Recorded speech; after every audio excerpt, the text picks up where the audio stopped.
안녕하세요. 수아입니다.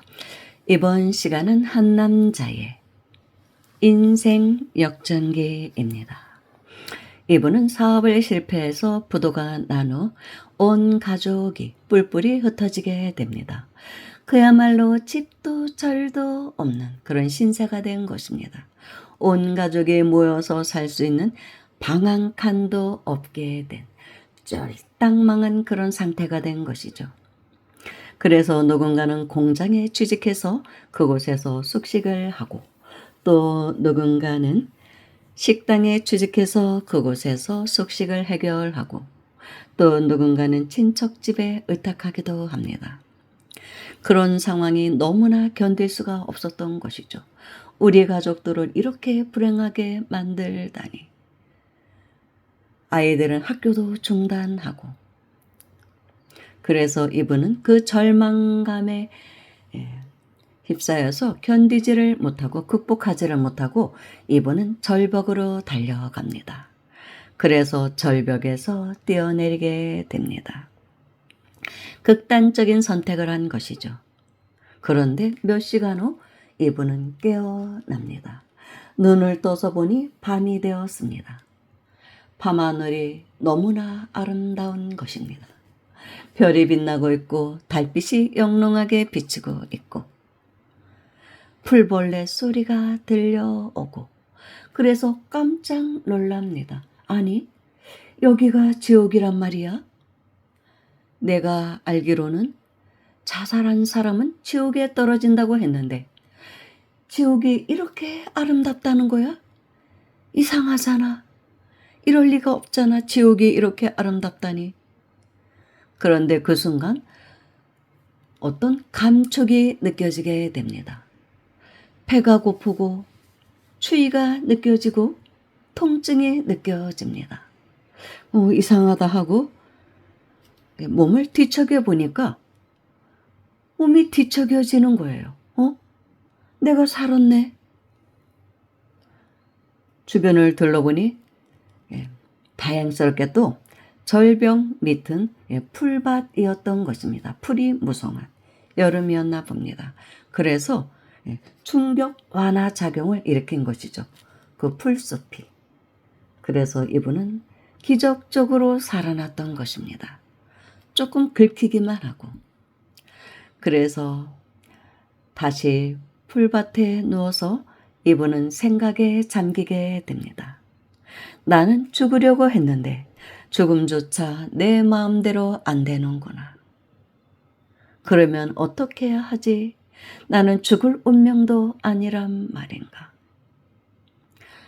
그래서 이제 새벽이 됩니다. 날이 밝아오자 이분은 결심을 하게 됩니다. 그래, 어차피 죽으려고 했는데도 죽지도 못하는 운명이라면 용기를 내서 살아봐야겠구나. 우리 가족들은 저렇게 고생하고 있는데 뿔뿔이 흩어져서 나만 죽으려고 했다니. 너무나 염치가 없구나. 우리 가족을 위해서라도 살아봐야겠구나. 그리고 날이 밝자 어찌 절벽을 기어 올라서 이분은 경찰서로 가서 자수를 합니다. 그리고 감옥에 가게 됩니다. 3년형을 받아서 3년 동안 감옥 생활을 했다고 합니다. 그런데 이분은 아주 편안한 마음으로 그렇게 감옥 생활을 했다고 합니다. 모든 걸 다 내려놨으니까요. 더 이상의 욕심도 없고 오로지 어떻게 해서든 재기를 해야 되겠구나라는 생각밖에 없었던 것이죠. 그래서 감옥에 있는 동안 이런저런 영치금이 들어왔을 거 아니에요. 그 돈을 다 모은 거예요. 한 푼도 쓰지 않고 모았답니다.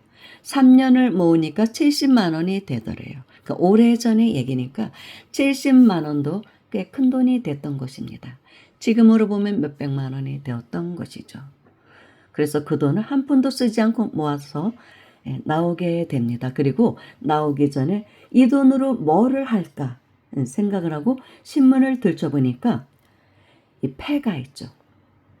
그러니까 버리고 간 집들을 둘러본 것입니다.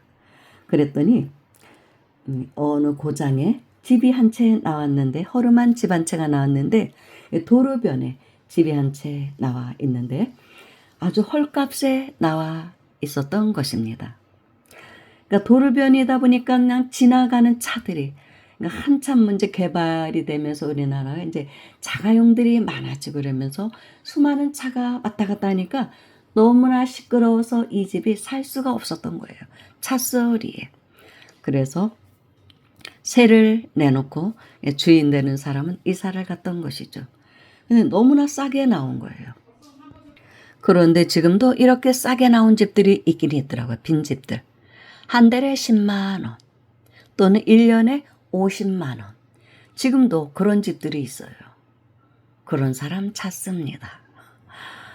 제가 좀 유튜브를 통해서 이런 빈집 나오는 거 구경하는 재미도 있거든요.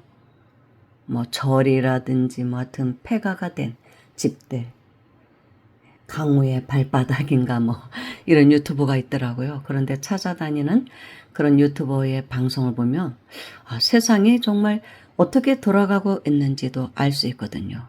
빈집들이 너무 많아요. 근데 너무 싸게 나온 집들이 있어요. 근사한 집인데도 한 달에 20만 원짜리 독채 이런 것도 있고요. 그러니까 옛날에는 더 쌌겠죠. 그래서 그런 집을 세를 얻은 것입니다. 이분이. 그래서 온 가족을 다 오게 합니다. 우리 이제는 모여서 같이 살자. 근데 뭔가는 해야 되잖아요. 그러니까 도로변이니까 거기서 국수집을 차립니다. 그러니까 막국수집, 잔치국수집 이런 거 싸잖아요. 잔치국수는 지금도 싸죠. 그리고 재료비도 별로 들지 않고, 그러니까 미천이 별로 들지 않는 거예요. 그래서 이제 상하고 의자, 밥상과 의자 몇 개 사다 놓고 차리게 됩니다. 식당을 차려요. 그런데 아마 부인께서는 식당에서 일을 했었던 것 같아요. 그러니까 이제 거기서 이제 좀 실력을 좀 키웠겠죠. 음식하는 요리 솜씨를 배워가지고 와가지고 잔치국수집을 하는데 장사가 그렇게 잘 될 수가 없는 거예요. 길 가던 차량 운전자들이 웬 잔치국수집이 생기니까 너도 나도 내려서 잠시 후루룩 하고 잔치국수 한 국수를 먹고 떠나는 그런 곳이 된 것입니다. 그래서 줄을 서서 기다리는, 차를 거기다 세워놓고 그런 가게가 됩니다. 소문이 난 것이죠. 너무나 맛있고 값도 저렴하고. 그래서 이분이 몇 년 안에 큰 돈을 벌었다고 합니다. 그래서 읍낸지 신엔지에 제대로 된 건물을 구입해서 거기다가 국수집을, 제대로 된 국수집을 차려서 성공을 한 그런 이야기가 전해지고 있습니다. 대박이 난 거예요. 미천도 별로 들지 않고 세도 나가지 않고 가족들이 모여서 하니까 인건비도 안 나가고, 그러니까 돈을 크게 모은 것이죠. 그래서 이 남자는 정말로 다시 새로운 인생을 아주 성공적으로 살게 되었다는 이야기를 듣고 굉장히 감동을 받았어요. 근데 예전에는 이런 이야기들이 많이 있었어요. 그렇게 망해도 크게 절망하지 않고 뭐를 해서라도, 보따리 장사를 해서라도, 니아까 하나 사서 사과 장사를 해서라도 재기한 사람들이 굉장히 많았어요. 근데 요즘 사람들은 이런 마음이 별로 없어요. 솔직히. 그냥 온 가족이 풍덩하는 경우도 있고, 그래서 참 안타깝습니다. 그리고 또 예전에는 가게를 해도 큰 미천이 들지를 않았어요. 지금처럼 근사하게 인테리어 할 필요도 없었거든요. 그런 집들이 없었죠. 우리가 어린 시절 생각해 봐도 그럴 것입니다.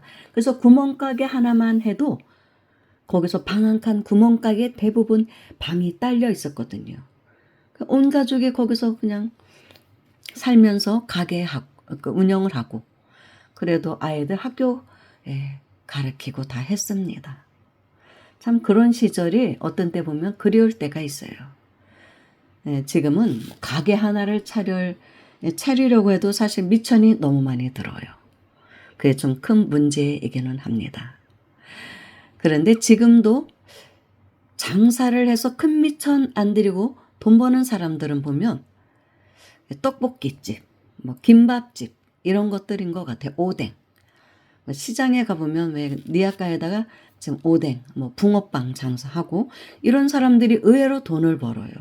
남들이 볼 때는 좀 하찮아 보이지만 사실은 미천도 몇 배가 안 들거든요. 그런 장사는 니아가에다 하는 것은 돈이 별로 안 들죠. 그런데도 그런 사람들이 쏠쏠하게 돈을 법니다. 다 내려놓고 하면은 할 수가 있어요. 모든 걸 내려놓으면. 자존심도 버리고 다 내려놓으면. 그런데 그렇게 하지를 못하기 때문에 특히 배운 사람들일수록 그게 어렵기 때문에 절망에 빠져서 재기를 하지 못하고 인생을 끝마치게 되는 그런 불행한 일들이 많이 있는 것 같습니다. 그래서 장사를 할 때는 그냥 몸으로 때우는 장사들이 그래도 돈 벌기는 좋은 것 같아요. 저는 이제 길을 가다가 호떡도 잘 사 먹고 뭐 옥수수 쪄서 파는 그런 데서도 이제 옥수수도 사서 잘 먹어요. 그런 거를. 그런데 부부가 나이가 드신 부부가 한 사람은 호떡을 만들고 또 남편분은 호떡을 굽고 이렇게 쭉 누르잖아요. 그러면서 장사하는 거 보면 참 감동스러워요. 그런 분들 보면 참 이렇게 해서라도 부부가 먹고 살려고 노력하는구나. 그래서 그런 곳에서 뭐 사는 거 되게 좋아해요. 뻥튀기 사는 것도 좋아하고. 참 잘 됐으면 좋겠다는 마음이 있기 때문에 그분들이 어떻게든 먹고 살았으면 좋겠다. 그런 마음이 있거든요. 그런데 요즘은 시장에 가도 뭐 문 닫는 가게들이 너무 많아요. 좀 안타까워요. 자영업자들이 너무나 이제 어렵죠. 그리고 지금은 또 무슨 장사를 하려면 돈이 너무 많이 들어요. 미천이. 근사하게 인테리어를 해야 되고 그래야 또 사람들이 모여들고. 그런데 그런 장사는 앞으로 남고 뒤로 미치는 경우가 많아요. 저도 자영업을 해서 알지만 주변에 많은 가게들이 있었잖아요. 보면은 인테리어에 너무나 많은 돈이 들어요. 너무나 많은 돈이 듭니다. 그래서 돈을 좀 모아도 몇 년 지나면 다시 리모델링 해야 되니까 앞으로 남고 뒤로 미치는 그런 경우가 있습니다. 그런 경우가 많죠. 남들이 볼 때는 좀 근사해서 사장님 소리 들어가면서 괜찮은 것 같은데 속에서는 골마 터집니다. 또 직원들 많이 고용해야 되고 인건비도 많이 나가고 그렇습니다. 그래서 지금도 보면은 뭐 남한산성에 가면 또 옛날 집들 그렇게 오래된 옛집들을 헐지 않고 그대로 살려서 가게를 해서 돈 많이 버는 집들이 많아요. 국수 장사도 있고 뭐 두부 만들어서 파는 것도 있고 묵을 써서 파는 것도 있고 묵집, 두부집 그런 집들이 대박 납니다. 먹고 올 때는 꼭 사서 오게 되거든요. 너무나 맛있어요. 그 자리에서 직접 만드니까. 뭐 신탄진에 가도 그런 집들이 많더라고요. 옛날에 신탄진 벚꽃 축제가 하거든요. 그래서 거기 가서 묵밥도 먹고 그랬는데 보면은 다 오래된 옛집들을 개조해서 그렇게 조금 수리만 살짝 해갖고 장사를 하는데 너무 잘 되더라고요. 백령도도 갔더니 저 백령도 있을 때 그곳에서도 그런 집들이 많더라고요. 그냥 집을 그대로 살던 집을 조금 뜯어내고 약간 그래서 이제 홀로 만들고 식당을 해서 장사를 하는데 굉장히 잘 되더라고요. 백령도인데도. 거기서 먹던 만두집이 있거든요. 우리 가끔 갔는데 너무 맛있어요. 지금도 생각납니다. 떡만두집. 제가 떠나올 때도 거기서 점심 식사를 하고 왔거든요. 같이 살던 사람들하고 너무 맛있었어요. 그 만두집 생각나네요. 언젠가 또다시 제가 백령도에 공항이 생기면 스님에게 그때는 제가 한번 가겠습니다. 그랬거든요. 백령도 몽은사 주지 스님에게 그때는 제가 가면 꼭 그 만두집에 꼭 가려고 해요. 너무 맛있더라고요. 그냥 뭐 보통 사람들이 사는 집에 그냥 식당을 차린 것이죠. 간판만 하나 내걸고. 근데 그런 집들이 장사가 의외로 잘 돼요. 뭐 여러분도 많이 가셨을 거예요. 그런 집들. 길 가다가도 보면 많고. 저는 그런 가게에 가는 걸 좋아해요. 근사하게 인테리어 한 집보다는 어린 시절 살았던 집들에 대한 어떤 향수 그런 것도 느껴지고 해서 참 좋습니다. 아무튼 어려운 시국입니다. 누구나 인생을 살다 보면 다 어려운 상황에 놓이게 됩니다. 한 번쯤은 다 고비를 맞게 돼요. 평생 좋은 사람 별로 없어요. 태어날 때부터 부잣집에 태어나서 뭐 모든 좋은 환경을 갖고 산 사람들은 또 이상하게도 명이 짧던지 뭔가가 있어요. 그런 게 있더라고요. 그렇기 때문에 다 좋을 수는 없거든요. 그것이 공부거리니까 누구에게나 한 가지 공부거리는 다 갖고 태어나게 되거든요. 그래서 지금 참 어려운 시국이지만 절망에 빠지지 말고 열심히 수행하면서 기도하면서 사셨으면 좋겠습니다. 감사합니다.